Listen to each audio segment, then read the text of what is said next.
to you about the use and development of the Pavin fog and rain platform.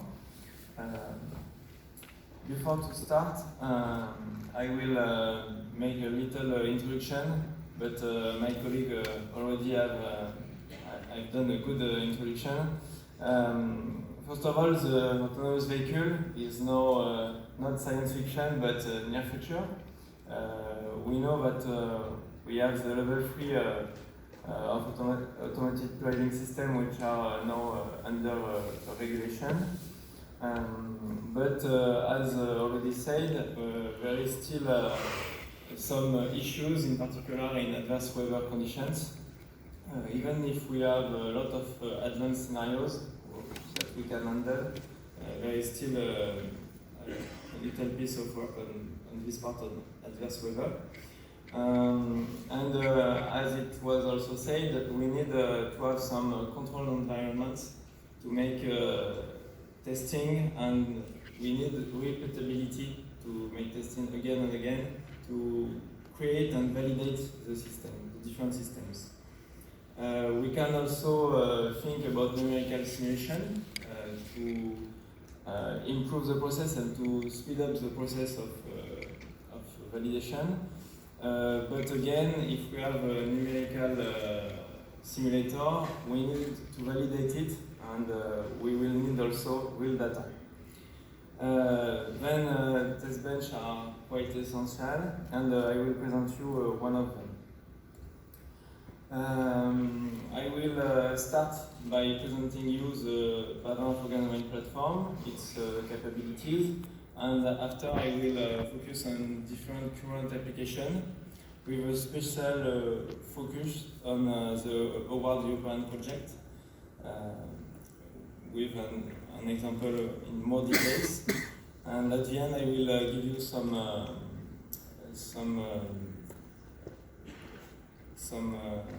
piece of work for the future.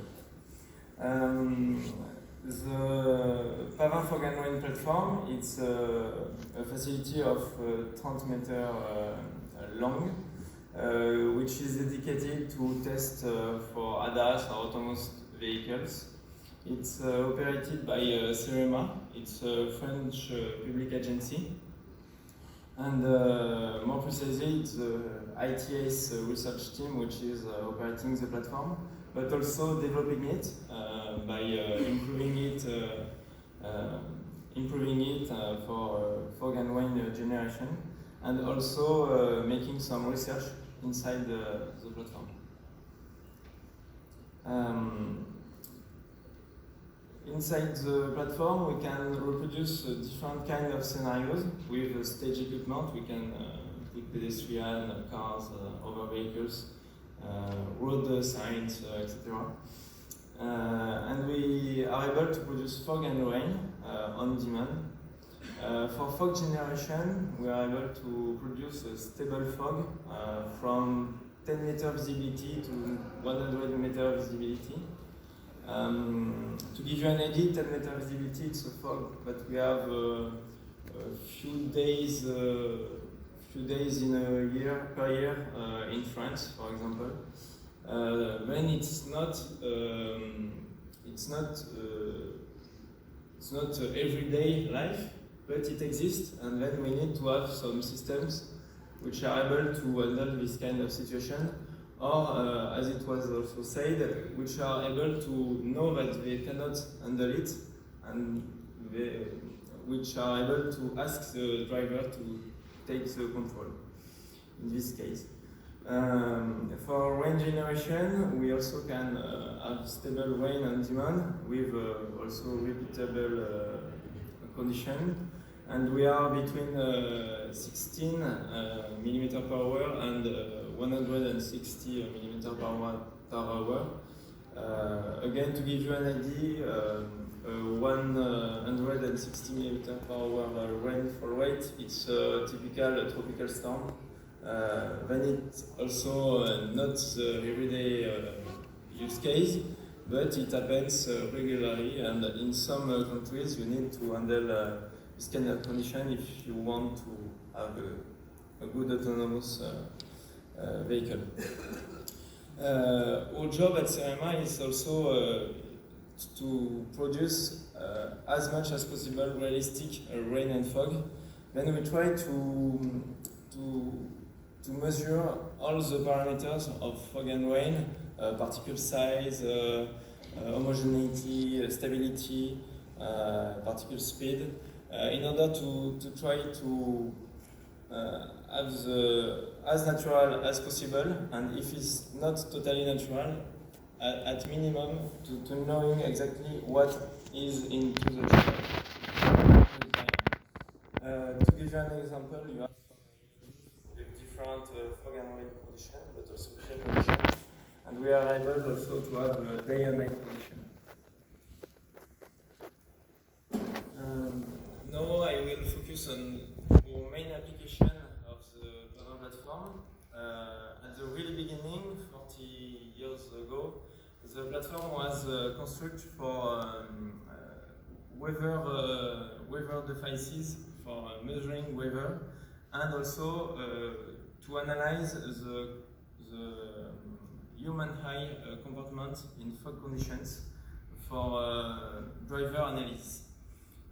Since 2010, we moved to almost only computer vision analysis into the fog and rain chamber, with the rise of ITS and autonomous vehicle development.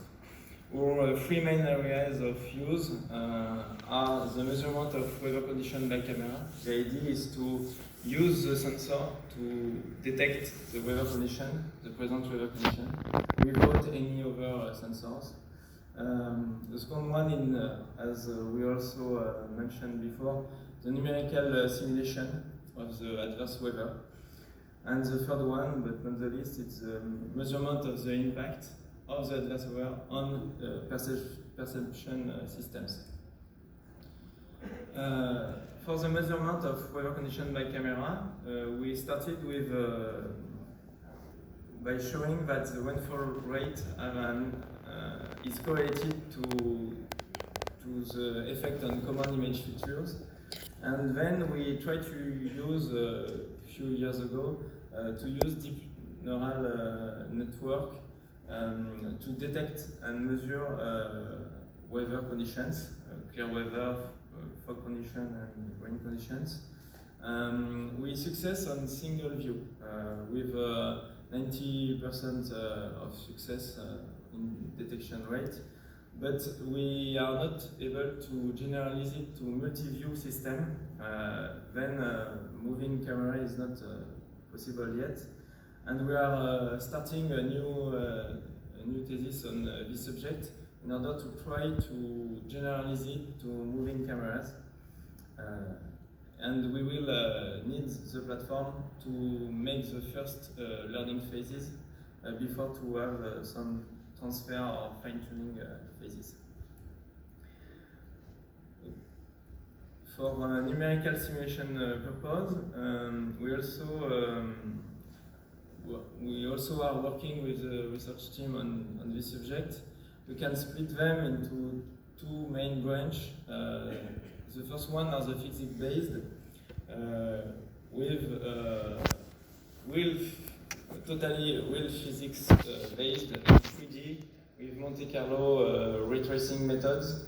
Here we are able to have really precise reproduction of fog condition, but the counterpart is that it's not real time, and for automotive purpose simulators, you need to have real time if you want to test, for example, an artificial intelligence.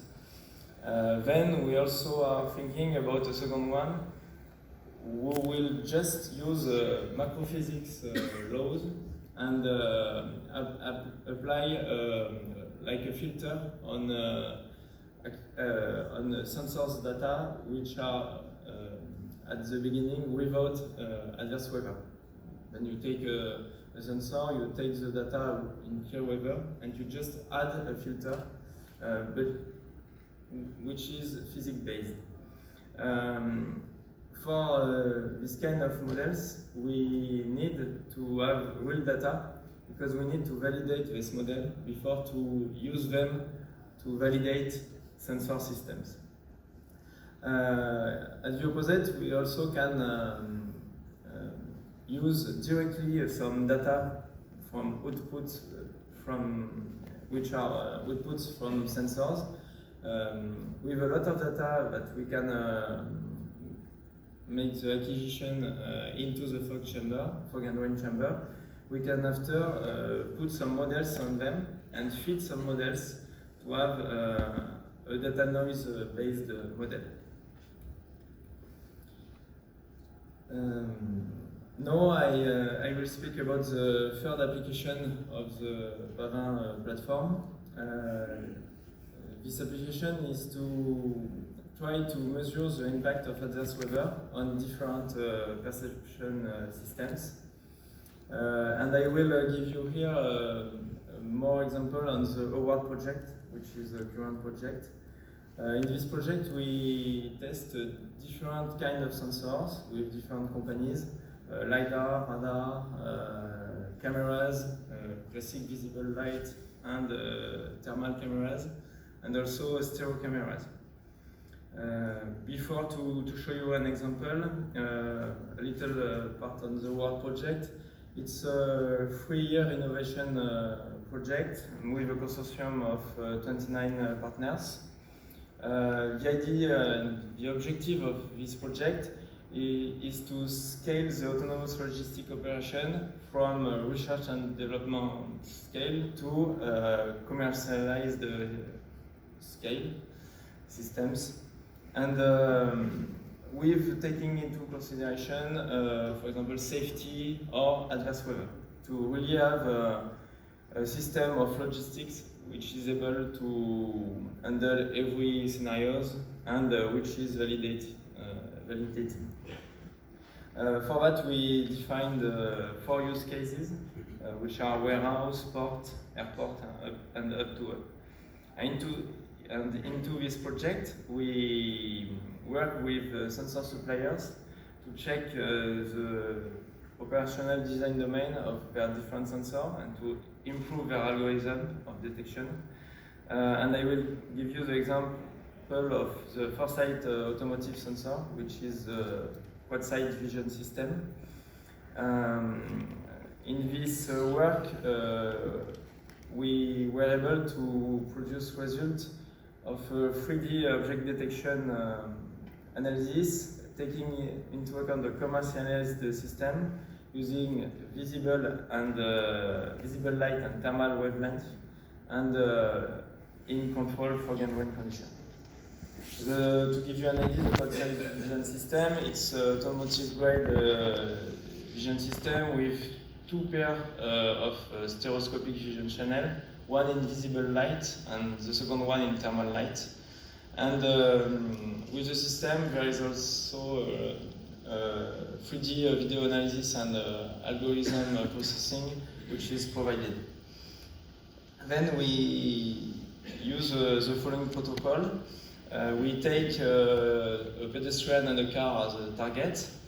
We move them into a facility at different distance, and we reproduce different weather conditions, day and night light conditions, clear weather, fog condition, and rain condition. After the data acquisition, we labeled the data, and we use metrics to see what happened. Here I will give you only a quick summary of the results. If you are interested in, you can give a look to the paper.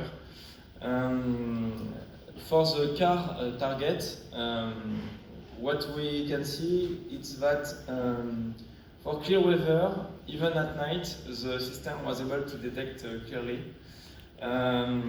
Rain has a little impact only. It was not the worst. At the opposite, fog had a great impact on the system, and even on infrared thermal cameras, because here the car was not a thermal car, it was an electric engine, and then we have not thermal print, and the detection was more difficult. At the opposite, for the pedestrian, it was a wheel pedestrian with a true thermal print, we can see that we have a big enhancement for infrared thermal imager because you can see the pedestrian through the fog, which is not the case for the visible wavelength. To give you an idea, some images of both visible and infrared channels for different weather conditions, from clear weather to 10 meter visibility fog. We can see that the detection algorithm is quite good even into harsh conditions. Before to conclude, I would like to show you some upcoming news, because we will build a new platform. It will be ready in 2024 with 4 main evolutions. The first one is the dimensions, because it will be 50 meters long and 7 meters width. It's important for us because we are limited for some scenarios, and we will have more space. It's still not like on a test track, but it's better than nothing. And the idea is to have really good reproducibility of condition inside, more than to have a big length. We will improve the temperature stability in space and in time. The aim is to have better stability for fog, and with a new ventilation system, we will be able to also have better change weather conditions. We keep in mind the illumination conditions to have really good homogeneity of artificial and natural light, because we know that natural light conditions are important because we need to have the real spectrum of the sun, and we keep in mind this into the new platform. And finally, we try to have a good environmental exemplarity. The main point is that we will reuse the rainwater. We will be in a closed circuit, and then we will be able to produce rain a full day without spend 1 liter of water, because we will reuse it. And with this new platform, we will have also new capabilities, because we try to put it into a place where we can make some entrance or exit movement to be able to reproduce slow speed dynamic test. And also we will use our result of simulation to propose like a digital twin of the platform, in order to maybe have a first phase of sensor calibration inside the facility before to have some simulation capabilities after the first measurement. To conclude, the CMR Pavin Fog and Rain platform, it's a 40 years evolution with a lot of updates in order to have as much as possible natural and controlled conditions of rain and fog. We are now involved in many major research and development projects on different research topics, like impact on vehicle perception systems, weather measurement by camera, or numerical simulation. We have a worldwide presence. We already tested about 50 different sensors in different countries all over the world. And these tests were, for a part of them, private tests, and for another part, public testing into partnership projects. And we will have new possibilities and capabilities in a few years. Thank you. for your attention.